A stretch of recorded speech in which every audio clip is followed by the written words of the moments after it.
Para sa mga pulpul, para sa mga abusado, arogante, walang kwentang nilalang, nagtatago sa titulong public servant, empleyado ng gobyerno o politiko at kahit sino ka pa, yan ang tunog na lalatay sa'yo. Walang sisinuhin, walang sasantuhin, basta't tiwali, gigisahin ni Percy Lapid. Si Percy Lapid, dito sa Lapid Fire. Lapid Fire! Percy Lapid, matatag na sandigan ng mamamayan. Pader na di kayang gibain ni naman kahit mga ulupong sa pamahalaan. Lapid Fire! Lapid Fire! Lapid Fire!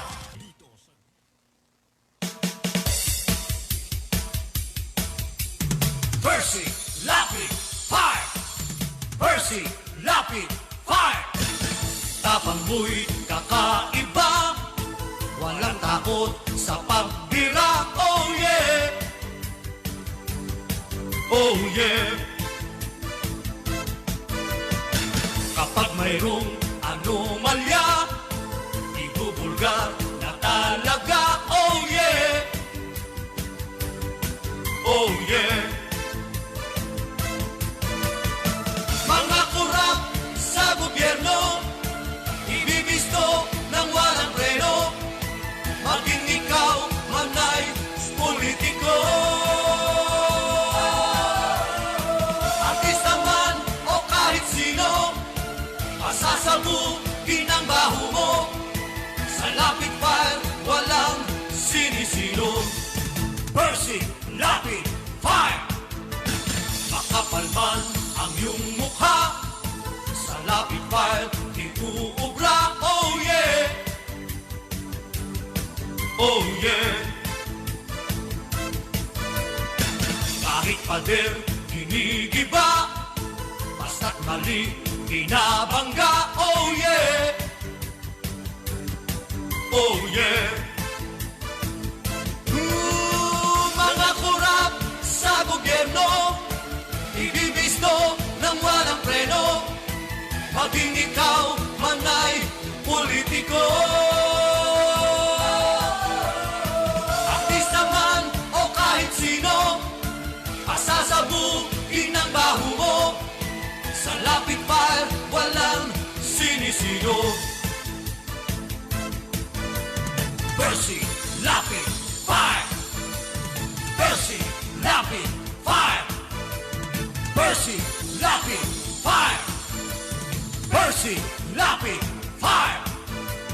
Percy Lapid Fire! Percy!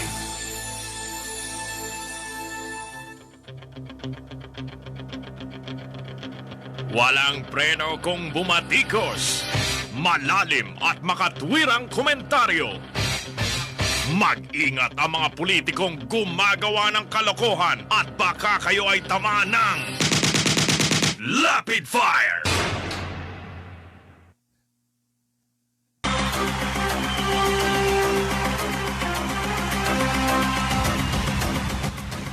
Magandang gabi po mga kaibigan.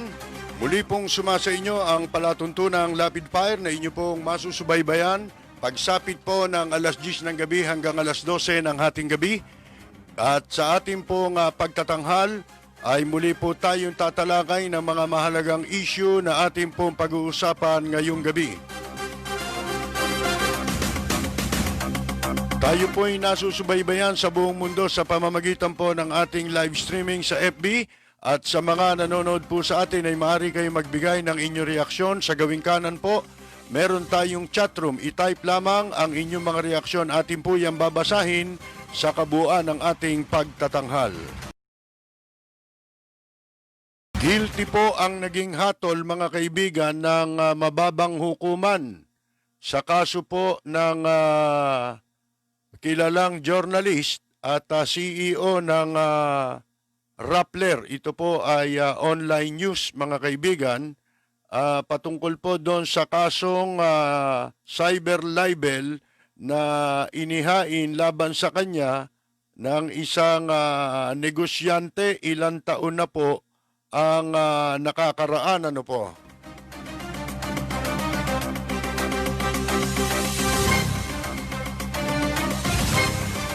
Ito po ngayon ang pag-uusapan natin mga kaibigan sa ating pong palatuntunan at maaari kayong magbigay ng inyong mga reaksyon tungkol po dito sa ating paksa na ating pag-uusapan ngayon. Nahanap ko parang nawala yata dito yung balitang yan. Mga kaibigan, itong tungkol sa naging hatol na guilty kay Maria Ressa. Siya po ang Chief Executive Officer ng pahayagang, hindi pahayagan, yung pong online news, mga kaibigan. Pero itong si Ressa ay kilalang-kilala po ito sa buong mundo sapagkat siya po ay naging bureau chief at foreign correspondent ng CNN, mga kaibigan. Ngayon, ito ang balita ngang malungkot na balita. Si Ressa ay hinatulang guilty ng mababang hukuman sa kasong cyber libel. Ano ho ba ang pinagmulan nitong sinasabing libel case na ito laban kay Maria Ressa at doon sa isa pang kasamahan nila diyan sa Rappler, mga kaibigan? Meron hong nagkaso sa kanya na isang negosyante, mga kaibigan. Ito'y ilang taon lamang ang nakakaraan. Nakapagtataka ito ito'y naging mabilis ang paglilitis sa kasong ito. Gayong itong cyber libel, bagong kaso lang ito mga kaibigan Pero ang mapapansin po natin dito, mga kaibigan, ay tila naging mabilis ang takbo ng kasong ito na hindi po yan normal sa sa mga kasong libelo. Kasi po ang kasong libelo, tumatakbo yan ng ng pinakamababa po diyan, 15 taon hanggang yan po ay umabot sa Korte Suprema. Ngayon, ito nga ho ang naging resulta ng kaso laban kay Maria Ressa ng Rappler. Hinatulan siya ng Manila Regional Trial Court ni Judge Reynelda Estacio Montesa na guilty ng paglabag daw po sa Republic Act 10175 na mas kilala sa tawag na Cybercrime Prevention Act, specifically for specifically for cyber libel. Meron na ho tayo kasing dating kasong libel. Ngayon, dahil nauso itong social media, yung internet, ito ngayon ang ginamit na paraan para palakasin yung kasong libelo. Sa halip na hindi ipasa yung cyber libel, nagpasa pa sila ng cyber libel. Alam niyo kung bakit? Kasi yung kaso lamang na libelo, yung normal na libel case sa mga periodiko at pati sa mga practitioner sa broadcast media laban sa mga mamamahayag. Kung tutuusin po natin, yan ay labag sa saligang batas ng Pilipinas. Hindi lamang sa saligang batas natin na umiiral ngayon, kung hindi maging sa mga lumang konstitusyon natin, yung mga dati nating saligang batas, na sa saligang batas natin ay ginagarantiyahan ang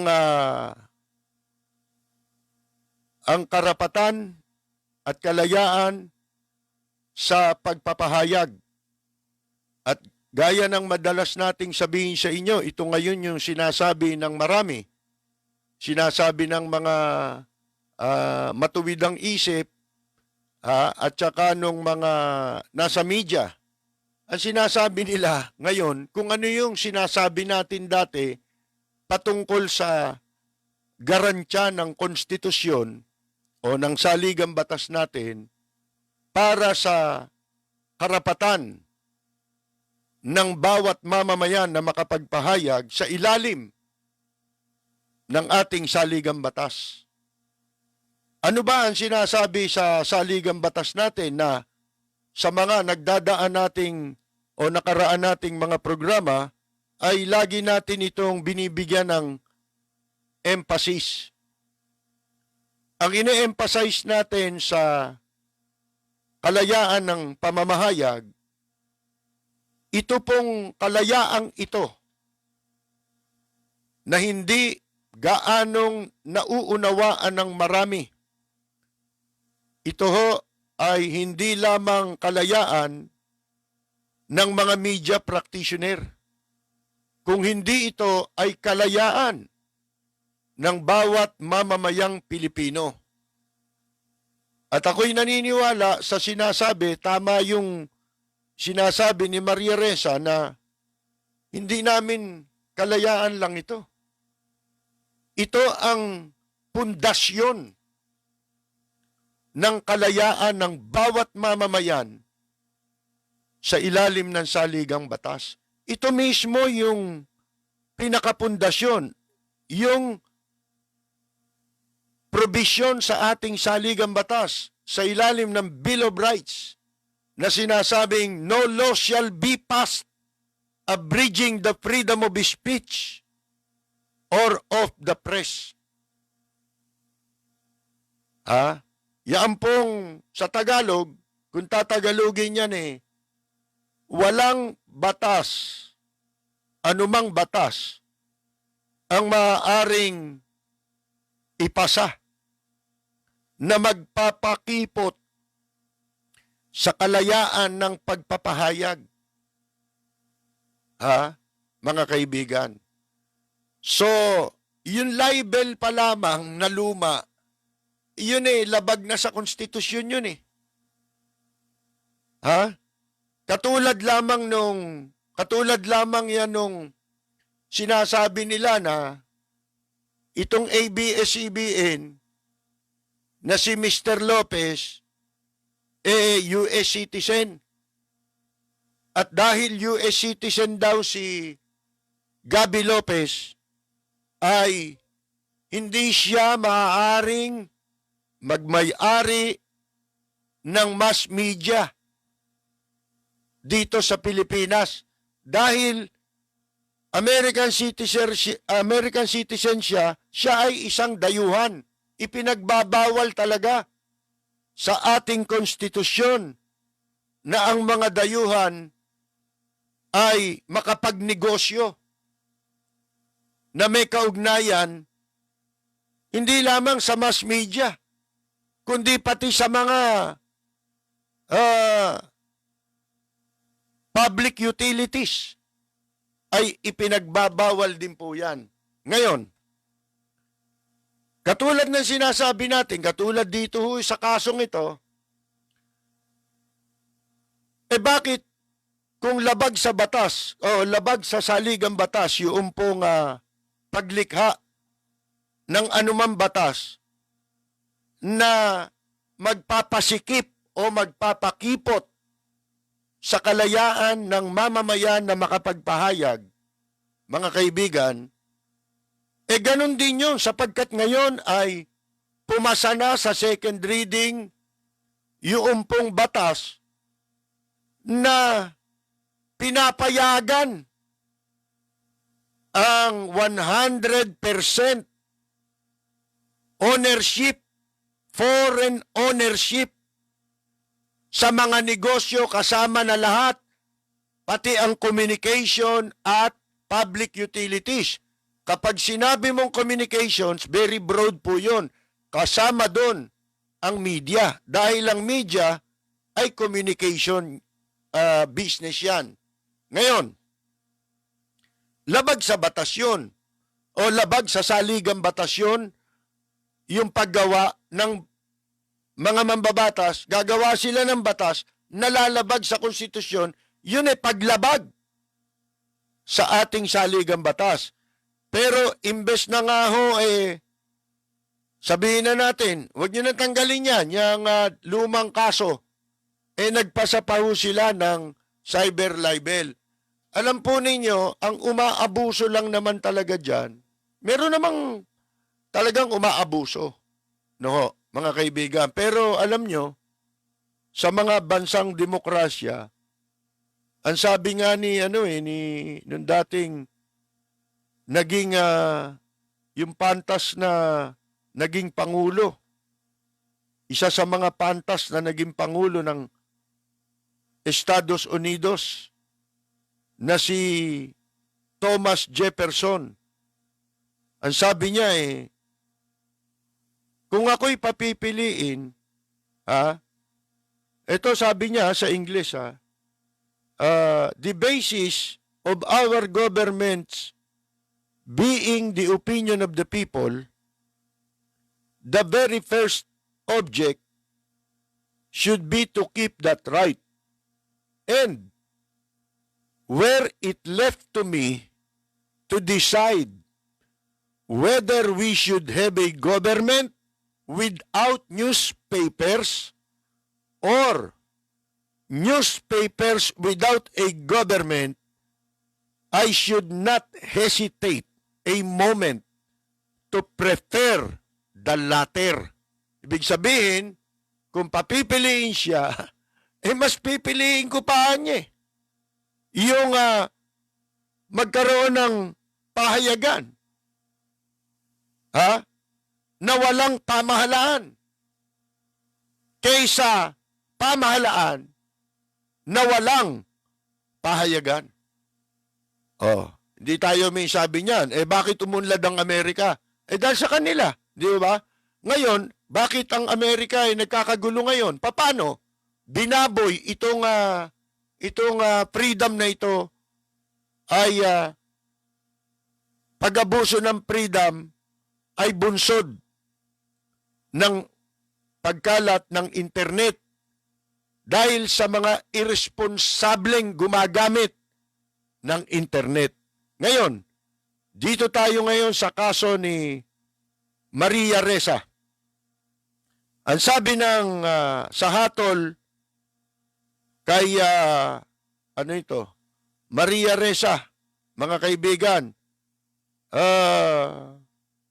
after a careful evaluation of the evidence presented by both the prosecution and the defense, pagkatapos daw ng maingat na pagsusuri na sa mga ebidensyang ipinresinta ng magkabilang panig ng taga-usig at ng depensa, the court finds the prosecution's evidence sufficient in establishing the guilt. Napatunayan daw ng prosecution na yung mga ebidensya ay sapat para ma-establish ang guilt of both accused Reynaldo Santos Jr. Ito yung kasama ni Maria Ressa, beyond reasonable doubt. Pansinin ninyo sinasabi guilty beyond reasonable doubt. Pag niliwanag po natin sa Tagalog, kasi po ang sino mang akusado, nasa batas po kasi yan, na ang isang akusado, mga kaibigan, ay dapat lamang mahatulan beyond reasonable doubt. Dapat siyang hatulang guilty beyond reasonable doubt. Na ang katumbas na ibig sabihin sa Tagalog, ni walang katiting na pagdududa na ang akusado ay nagkasala. Yun ang pansinin ninyo, mga kaibigan. Di ba? Dapat pagka yung hinatulang kang guilty, talagang matibay na matibay, airtight, ika nga, ang ebidensya na ipinresinta sa hukuman, mga kaibigan, laban sa isang akusado. Beyond reasonable doubt, wala ni katiting na pagdududang nagkasala ang isang akusado. Ngayon, ang sabi nga ho, sufficient, na na-establish ang guilt dito kina Reynaldo Santos Jr. at Maria Ressa beyond reasonable doubt for violation of Section 4C 4 of Republic Act 10175. Yan po yung cyber libel case. Ngayon, ito ngayon ang maganda po riyan. Inatulan sila sa kasong cyber libel. Kailan ba nag-umpisa? Paano ba nagkaroon ng kaso laban sa kanila? At paano ito nagsimula, mga kaibigan? Itong si Maria Ressa o itong Rappler, mga kaibigan, ay meron pong artikulo na isinulat at inilathala sa social media dun sa kanilang platform ng Rappler na artikulo na isinulat nitong si Santos na sinasabi niyang ito daw negosyante na nagdemanda sa kanila ay nagpahiram ng sports utility vehicle, yung pong SUV. Sakay nooy Chief Justice Renato Corona. Ano po, mga kaibigan, nagpahiram daw ng sasakyan. Sasakyan, pinahiram. Ano na raw yun, Ang tindi ng kaso nun. Isipin ninyo, para sa kanila, matindi ng kaso yun, yung nagpahiram ka. Pero yung nagnakaw ka, mga kaibigan, laya ka. Plunder ang kaso mo, di ba? Sinabi lang doon na nagpahiram, whether totoo yun at hindi, mga kaibigan, mabigat ba hong paratang yun? Wala akong nakikitang matinding paratang doon, mga kaibigan, ngayon, basahin natin ulit. Ituloy natin itong ating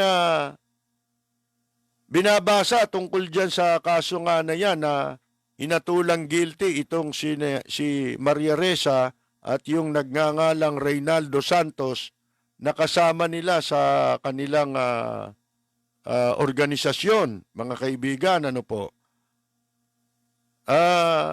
Sa pagkakaalam natin, ito'y isinulat noong pong 2012. Ayon na rin po dito sa desisyon ng hukuman, mga kaibigan.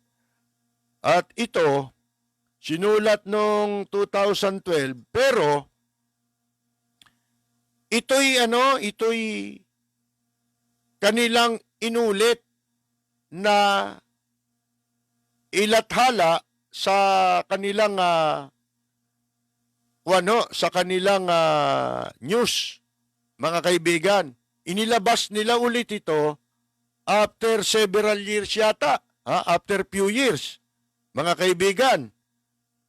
Pagkatapos doon nagbase ang hukuman sa paghatol sa kanila. Ito, basahin natin ulit yung hatol sa kanila. Sila po'y hinatulan na mabilanggo ng 6 months to 6 years imprisonment. Ang bigat, ano po? Ikaw nagpapahayag ka lang, ang bigat ng parusa sa'yo. Pero yung mga mandarambong na ibinubulgar ng mga mamamahayag ay nakakalaya. Sila po'y pinagbabayad din ng 200,000 in moral damages at 200,000 in exemplary damages. On the other hand, sabi ho dito sa balita, the court said Rappler Incorporated has no corporate liability. Hindi ko alam kung kasama dito sa kasong ito yung sinasabi nilang tungkol sa investment doon sa sa kanilang kumpanya, yung Rappler. Ang sabi ng korte, despite its ruling, there is no curtailment of right to freedom of speech. In-emphasize nung korte na wala daw paglabag sa karapatan sa malayang pamamahayag. Each person, journalist or not, bawat tao raw, journalist man o hindi, has that constitutionality guaranteed rights to freely express. Sinabi niya pa yun, nung judge. Isinite niya pa yung batas sa konstitusyon. Right and make known his opinion, but with the highest ideals in mind, what society expects is a responsible free press. It is in acting responsibility that freedom is given its true meaning. Kailangan daw merong mataas na ideal sa isip kung ano ang inaasahan ng lipunan sa responsableng pamamahayag. It is in acting responsibility that freedom is given its true meaning. Mga kaibigan, ang alam ko, itong mga judge na to, gumagamit din ng social media ito Kasi sa korte, kadalasan ngayon, makikita mo yung mga judge, may laptop, mga kaibigan. Hindi ba nila nakikita? Yun talagang irresponsable sa cyber libel. Mga kaibigan? Kung gaano karahas, kababoy, kabastos, kawalang hiya, ang mga troll, lalo na kapag kalaban ng administrasyon. Hindi ba? Bulag ba kayo?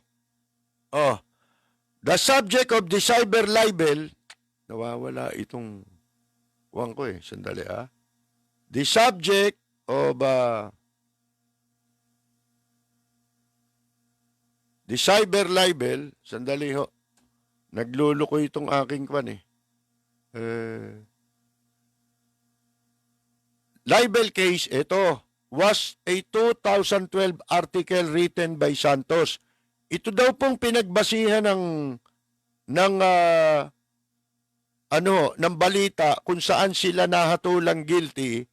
Ito'y patungkol doon sa article noong 2012 na isinulat ni Santos na sinasabi niya nga na itong negosyante ng apelyido King nagpahiram ng sasakyan, SUV, kay nooy Chief Justice Renato Corona, yumaong dating Chief Justice. At dito rin daw sa article na itong isinulat, ay binabanggit ang intelligence report na ito raw si King, sinasabi,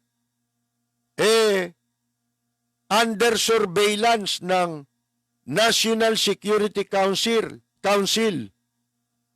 sa umano'y pagkakasangkot nito sa human trafficking at drug smuggling.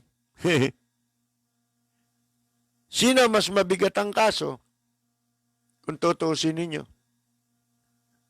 Yung libel o yung nakasulat doon na human trafficking at saka drug smuggling. Yan ngayon na nakakatakot, mga kaibigan. Kasi pagka isinulat mo ngayon na smuggler at trafficker, nire-report mo, inaalarma mo, pinaalam mo, pinababatid mo ang tunay na nangyayari sa taong bayan, pwede sila magdemanda sa iyo ngayon. Mga kaibigan, lalo na mga drug trafficker. At pwedeng pagbasihan itong kasong ito. Ha? Oh. Ngayon, nagsampa ng kasong cyber libel noong 2017. Ano tayo ngayon? 2020? 3 taon lang, oh. Yung ipinail na cyber libel. Or 5 years after the article was first posted. And 3 years after it was supposedly reposted due to typographical error. Nakapost na to. Dati. Ha? Pagkatapos, inirepost lang nila dahil dahil daw sa typographical error. Kasi madalas mangyari yun. Kaya pagbabasa kayo ng mga balita sa mga column, sa mga news, merong makikita mo minsan mali yung pagkaka-spelling, di ba? Minsan mali yung nakalagay na mga numero. Hindi naman sinasadya yun typographical error na minsan ay tao lang kasi nagbabasa niyan. Pagka ine-edit mo yung balita at saka yung mga pinoproofreading yung mga balita, lalo na sa print media, mga kaibigan, merong editor yan eh. Ha? Siyempre, tao yung editor eh. Hindi naman perfecto yun eh. Na minsan ay talagang nawawaglit sa kanyang pagsusuri yung pong ilalabas na balita, kaya hindi niya napupuna na merong mali, di ba? Natural yun, nangyayari yun. Kaya ang tawag sa media ron ay typographical error. O ngayon, ito'y sabi, however, screen grabs were made that led to his conviction. 8 years imprisonment. Ito pala'y ibang kaso dahil binabanggit po dito na pangatlo yata sila sa nahatulan ng cyber libel. Yung iba hindi naman na media personality. Pero dito sa kaso nila Maria Ressa, ang sinasabi ng hukuman, ang problema ngayon dito, ito ngayon ang debate rito, mga kaibigan, na pagdidibatihan. Tama ba ang naging desisyon ng hukuman? Kasi po sila'y meron pang ilang araw yan para makapaghain ng motion for reconsideration. Di ba? At pagkatapos, pag inaffirm o nanindigan sa kanyang desisyon, sa kanyang maling desisyon, halimbawa, yung judge, i-affirm niya yan, so ikaw tatakbo ngayon sa Court of Appeals. Pagkatapos, meron pang Supreme Court yan, di ba? Hindi pa final itong decision na ito. Pero ang problema ngayon, ang debate ngayon dito, mga kaibigan, ay sa libel po kasi, merong tinatawag na prescriptive period. Halimbawa, meron kang isinulat. Meron yung, halimbawa, sinasabi doon sa sinulat mo, merong na-offend, di ba?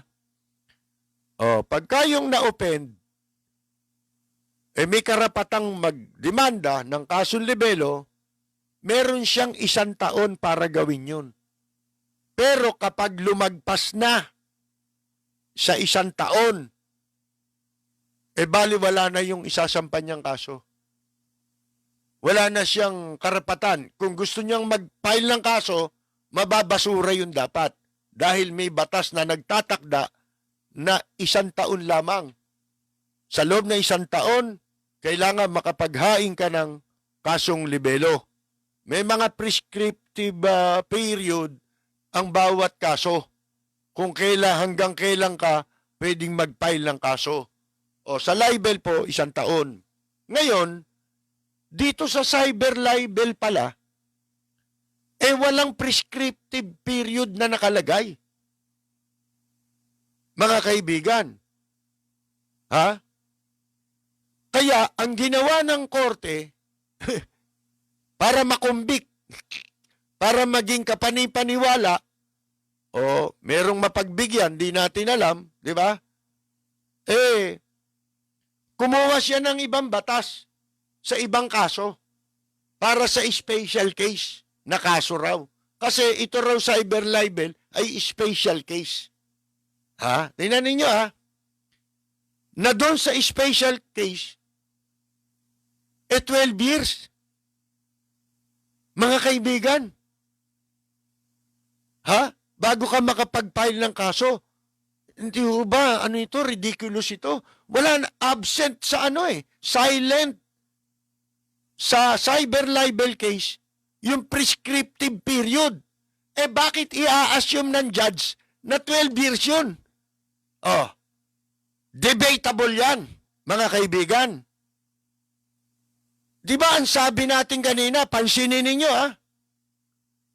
Kailangan ang isang akusado, bago mo siya hatulang guilty, kinakailangan nasisiguro ng hukom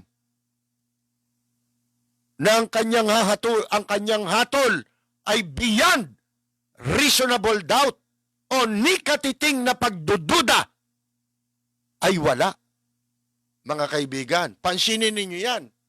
At saka ito, yung article na sinasabing hinatulan si Maria Ressa noong 2012, mga kaibigan, ha?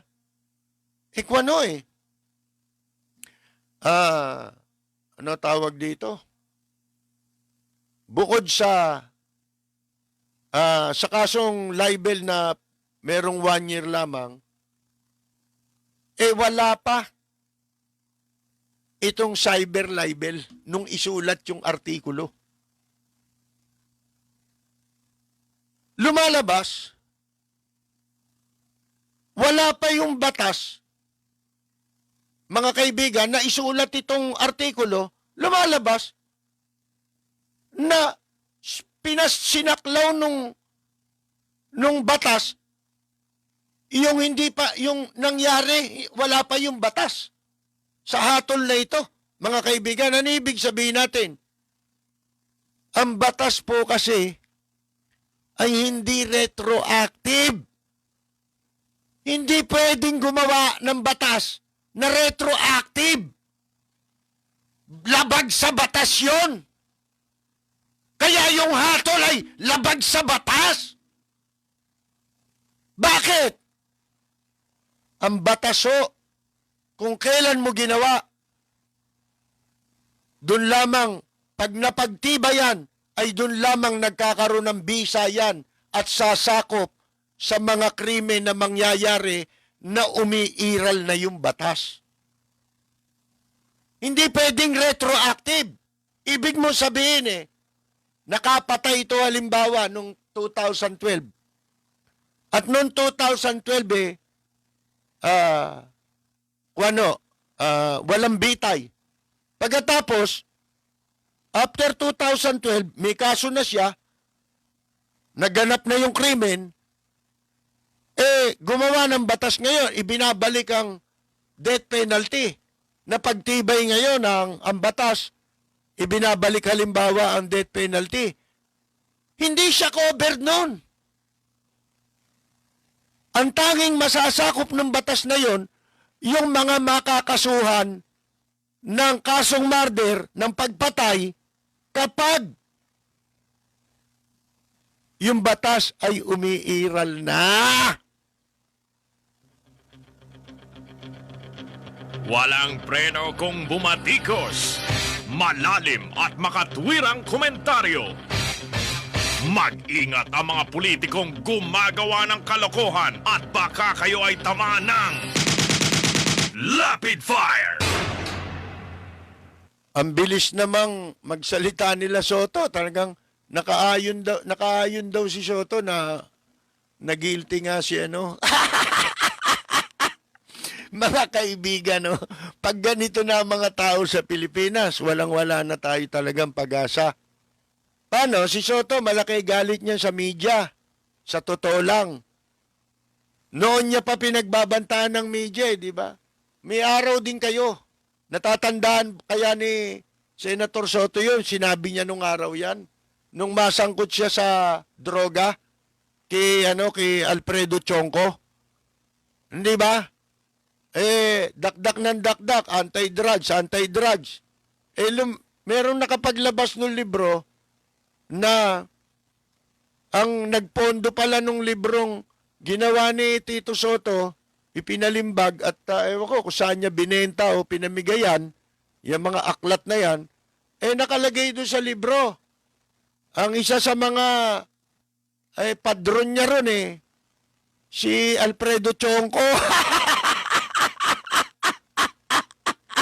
Kaya noon, natatandaan ko, pag ini-interview si Soto, may araw din kayo. Kasi noon parang tatakbo yatang presidente ito, vice president, di ba? O, panahon na tatakbo nun si GMA mga kaibigan Natawa ako talaga pero tinutotoo yata ni Tito Soto yung kanyang banta. Nung araw, talagang malalim ang pinaguhugutan ng hinanakit nitong si Senate President Tito Soto laban sa mga nasa media. Imagine niyo, kayo na lang mga pangkaraniwan na hindi naman media practitioner, imagine niyo, ano ang itsura ng isang bansa na wala nang magsasalita laban sa mga katiwalian. Meron pa nga nagsasabi, mabuti nang inaabuso yung pamamayag kaysa walang pamamayag. Hindi ba? Pero ako, okay pa rin sa akin yun, yung may libel case, mga kaibigan. Pero, mga kaibigan, iba na ho ang istoryang nangyayari ngayon. Ginagamit na ito talaga para talagang sinadyang likhain niya sapagkat itong media ang nagiging sagabal sa kanilang pandarambong. Tingnan ninyo si Erap. Si Erap, nung lumaya yan, naging guest speaker yan sa isang samahan na ngayon itong samahan na ito bulok na samahan sa media ng mga house show na. Sabi nga ni Neil Cruz, house show. Ngayon, naging panauhin dyan si Erap. Nandyan ako Nakikinig ako Naging guest siya para magsalita. Nagtalumpati si Erap. Alam niyo ba sabi ni Erap? Siya raw sinisisi niya media sa pagkakapatalsik sa kanya. Media ba yung taong bayan? Mga kaibigan? Pagkatapos, alam niyo sabi doon sa mga nandong gago na walang kibo, pinalakpakan pa ang tarantado. Alam niyo sabi ni Erap, huwag niyo nang uulitin yan Isipin mo yun kung di nagmukha mga gago, di ba? Pumapayag kayo ng ganon. Wala pala ako doon. Nabalitaan ko lang na yun ang sinabi ni Erap. Kasi tanghali ginanap yun Kasi nung minsang naging bisita yan doon, anibersaryo yata, ako pa sumalubong dyan sa damuhong yan dahil ako inassign Kasi binibigyan kami ng assignment, ikaw dito, di ba? Ang na-assign sa akin yung sumalubong kay Erap doon sa baba ng building at i-escort mo siya paakyat doon sa venue. Yun yung kinukwento ko. Pag sakay namin ng elevator, montik na magsara, humahabol si Orly Mercado. Oh. Pagsakay namin sa elevator, mga 4 lang kami. Isang gwardiya ni ERAP, tapos si Orly Mercado, at saka ako. Alam mo, sabi ni ERAP, lagot ako nito kasi si Gloria pa nakaupo nun eh. Oh, baka ma-report ako nito. Napahiya si Orly Mercado. Kasi di ba si Orly Mercado sumama sa pagpababagsak sa kanya sa EDSA 2. Ngayon, sabi ni ERAP, ang sama ng tingin ni ERAP kay Orly Mercado, sabi, dinig na dinig ko, katabi ko siya eh. Nasa gitna nila ako ni Orly Mercado eh, late nung elevator. Oh, sabi ni ERAP, naku, lagot ako nito. Mari-report ako nito. Kasi no, nakasabit na kay Gloria si Orly Mercado. Pagdating siya itaas nga eh, inatid ko lang sa, yun ang protocol eh. Ihatid ko siya dun sa kanyang upuan, iwanan ko na siya ron, di ba? Yung ibang ang officer, nakabalatay sa kanya ron. Ako, hindi ako umupo ron eh. Oh, ngayon, yung si Orly Mercado, nakatanghod. Walang kumausap. Ako lang lumapit eh. Sabi ko, sir, mupo na kayo dito ho. Ako, hindi, dito na lang ako. Eh, kumain muna kayo. Oh, kumuha ng pagkain, nakatayo. Sabi ko, ba't kayo nakatayo eh? Doon ho kayo, sasamahan ko kayong maupo. Eh, hindi na, dito. Kumakain, nakatayo eh. Yung nag-aantay lang ng timing para umiskerda na. Mga kaibigan, umiskerda si sa kahihiyan. Embarrassing. Kasi ako, kahit wala akong pakialam doon sa kanilang away o anuman, alitan. Ako na embarrass eh, kasi public official itong mga to eh. Di ba yung sinabi ni ERAP na, naku, marireport ako nito. Na ano ko eh, na-embarrass ako sa sarili ko eh. Basto si ERAP eh. Di ba? Oh, ngayon, asa na ba ako? Balik tayo dito sa sinasabi nga ni, itong nangyari nga kay na nakumbik sa kasong cyber libel si Maria Ressa. Talagang very alarming na to, mga kaibigan, para sa mga hindi naligtas ang mga mamamahayag sa anumang harassment. Kaya lang naman ito nagagawa ng mga troll, yung mga kalukuhan nila. Kalapastanganan, pambababoy, pangwawalangya. Alam naman natin lahat yan eh.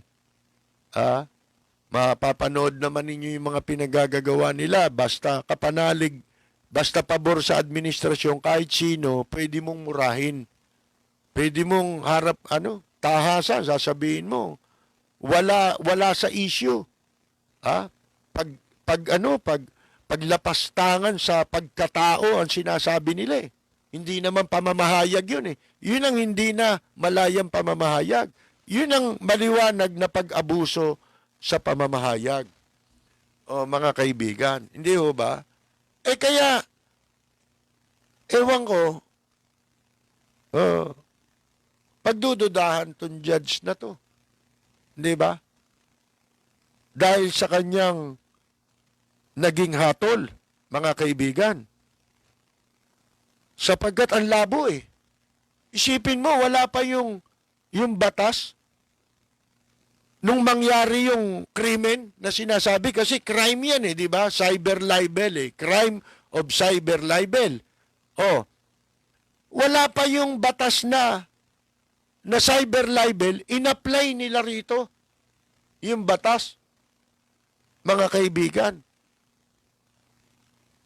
ano magiging implikasyon yan? Ito bigyan ko kayo ng example. Hindi ba merong Google? Ano yung Google? Malaki may tutulong yan sa mga gustong lumawak ang kaalaman, madagdagan ng kaalaman.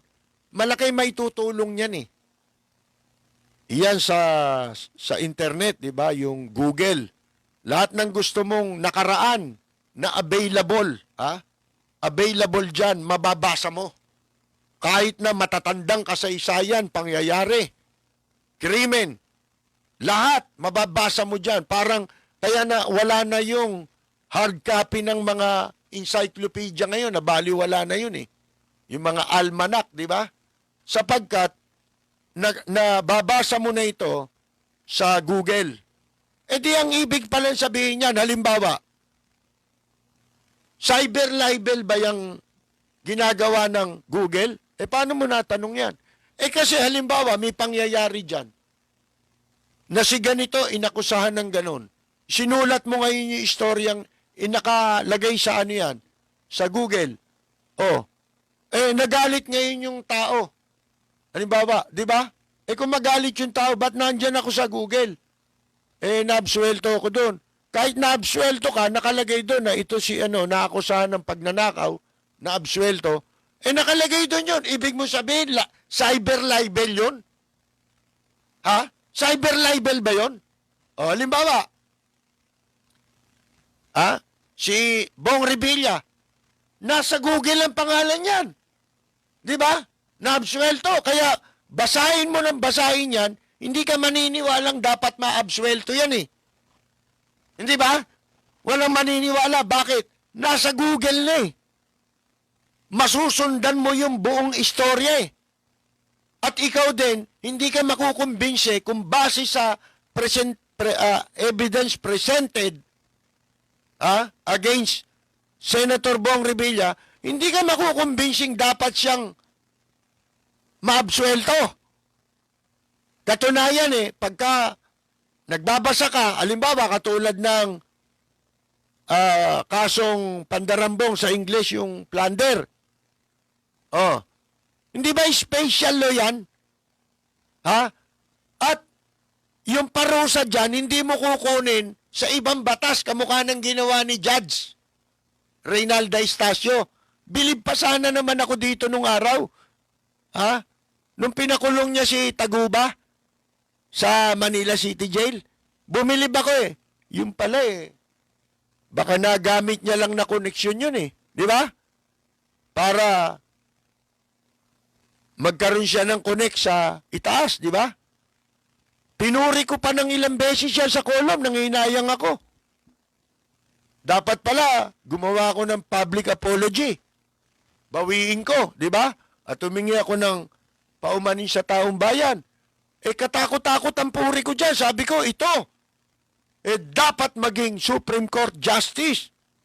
Yan ang mga kategorya na dapat napupunta.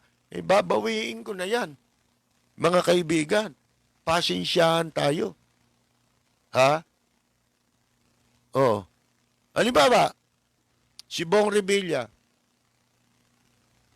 plunder ang kaso, nakalaya. No problema mo ron. Tatanong nyo sa akin, ba hindi ako may problema eh. Ang may problema ron yung Sandigan Bayan. Bakit? Akalain mo, sa kasong plunder, si Bong Revilla absuelto. Pagkatapos yung dalawa niyang co-accused, guilty. Nung klaseng plunder yun? Mga kaibigan, bakit? Kasi po, ang plunder, conspiracy. The act of one is the act of all. Kasalanan ng isa, kasalanan ng lahat yun. Ibig sabihin, kung absuelto siya, dapat absuelto rin yung dalawa. Kung guilty siya, o guilty yung dalawa, guilty rin dapat si Bong. Kaya nga sabi ko sa inyo may posibilidad, deliberate yung pagkakagawa ng decision na yun eh. Ha? Ewan ko kung alam yan ni Chief Justice Bersamin. Mga kaibigan. Kasi, eventually, ang mangyayari dyan, ang lumilitaw dito, nagsinakulo lang sila. Drama lang itong naging verdict sa kaso ni Bong Revilla. Sinadya na absueltoin siya at ikumbik yung dalawa, nasira ngayon yung conspiracy. Pagkatapos, itong dalawa, eventually, makakalaya. Bakit? Yung sinasabi natin na conspiracy, the Jacob one is the Jacob all, yun din ang gagamitin nilang depensa sa kanilang pag-apila sa Korte Suprema. Kasi pwede pa silang tumakbo sa Korte Suprema at sigurado kasi capital ano yan offense yan mga kaibigan So subject yan ng automatic review ng Korte Suprema, mga kaibigan. Eventually, maa-absuelto rin yun. Bakit? Nasira yung conspiracy. Hindi mo ba? I-invoke lang nila. Kung may kasalanan kami, ba't nakalaya yung isa? Hindi ba ang conspiracy is the Jacob one, is the Jacob all, di ba? Kaya palayain nyo kami. Di pa palayain yan, mga kaibigan, di ba? Walang preno kung bumatikos. Malalim at makatwirang komentaryo. Mag-ingat ang mga politikong gumagawa ng kalokohan at baka kayo ay tamaan ng Rapid Fire! Eto ho, alam nyo, yang madalas may pagkakataon gumagamit tayo ng mga nakasulat sa Biblia.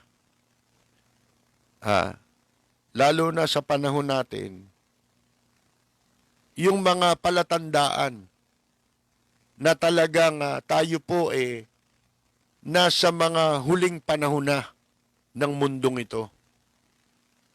At itong mga gumagawa ng kawalanghiyaan,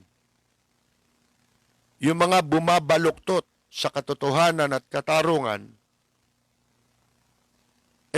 sila yung palatandaang binabanggit sa Biblia na hindi na natin dapat pagtakahan. Kaya lang, sila mismo, ewan ko kung alam nila yan. Di ba? Ito maging yung mga hukom, yung mga may kapangyarihang humatol, yan matagal nang sinasabi sa Biblia yan na mangyayari yan Katunayan ito sa Levitico. Sa English yata Levitation di ba?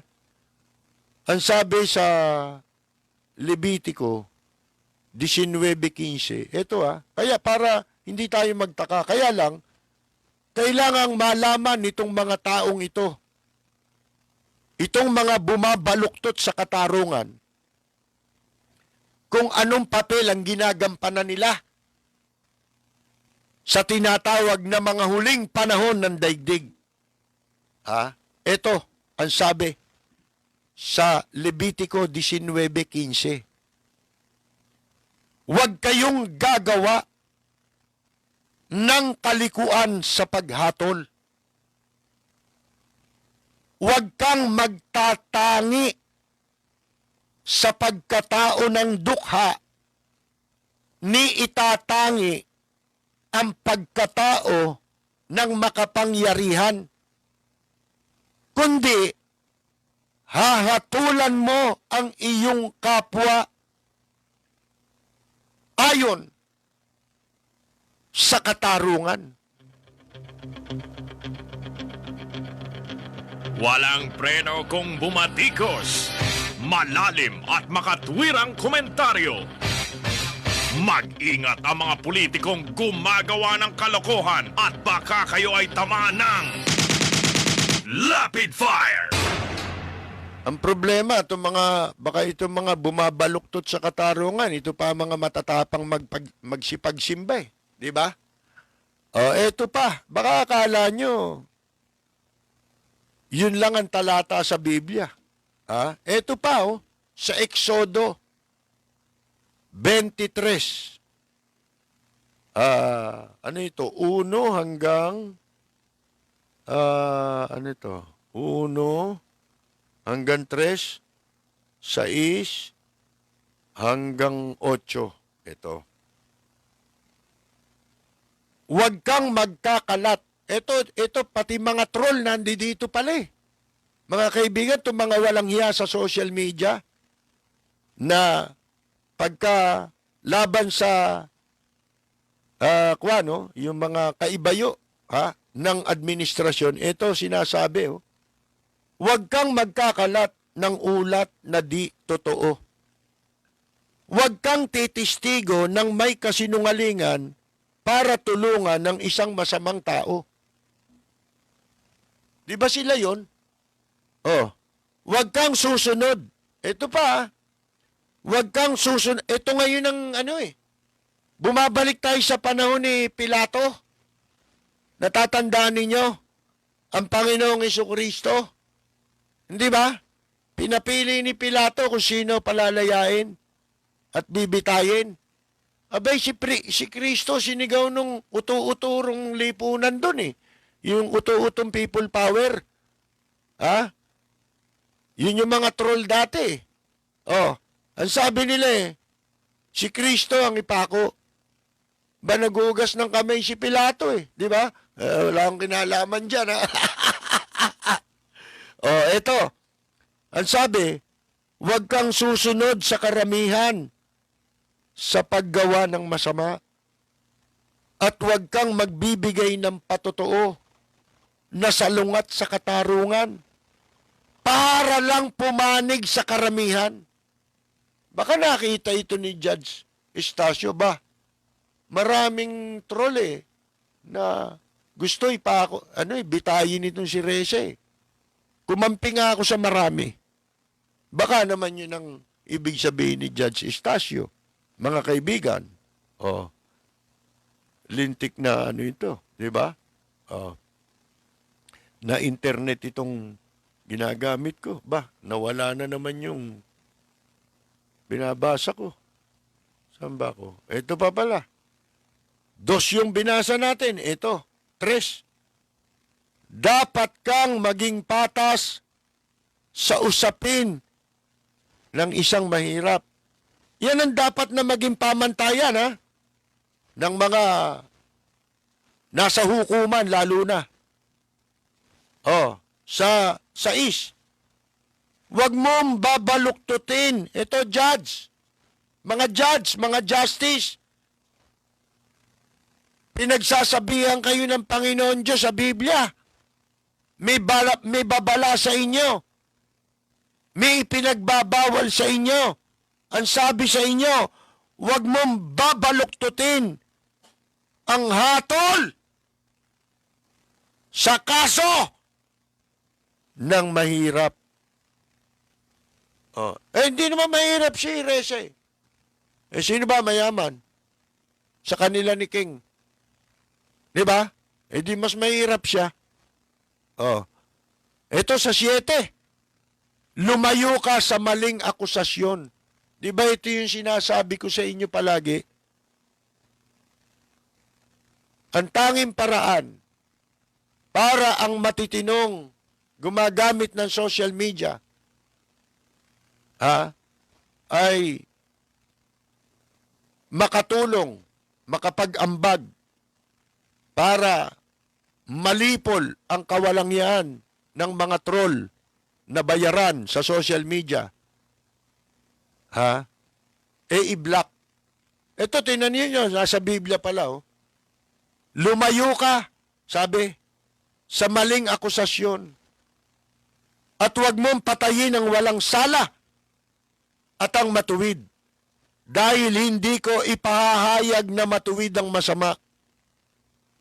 Ito, sa totoo lang para sa lahat ito, lalo-lalo na sa mga nagpapatupad ng batas, sa mga executioner ng batas, yung mga hukuman, pulis, at itong mga bayaran na tumitistigo ng hindi naman totoo. Nagbibigay ng pahayag sa social media, hindi naman alam ang sinasabi, hindi pa totoo. Fake news. Ito yun yung fake news. Sa 8, sabi, mga judge, pakinggan nyo to. Tsaka yung mga otoridad, pati mga troll, Pakinggan nyo to. Huwag kang tatanggap ng suhol dahil ang suhol ay bumubulag sa mga taong malinaw ang paningin at pumipilipit sa pananalita ng mga taong matuwid. Kahit matuwid ka, tumanggap ka ng suhol, ano mangyayari sa iyo? Abay, pipilipit ang mga pananalita mo, kaya magiging inconsistent ka. Masisira ka. Di ba? Oh, yung malinaw ang paningin mo, bubulaging ka niyan. Kaya nga ang tawag sa mga troll, bulagers eh. Vloggers pala, di ba? Oh, kita mo na sa Biblia kayong mga damuho kayo, di ba? Oh, mga kaibigan, sinasabi ko lang,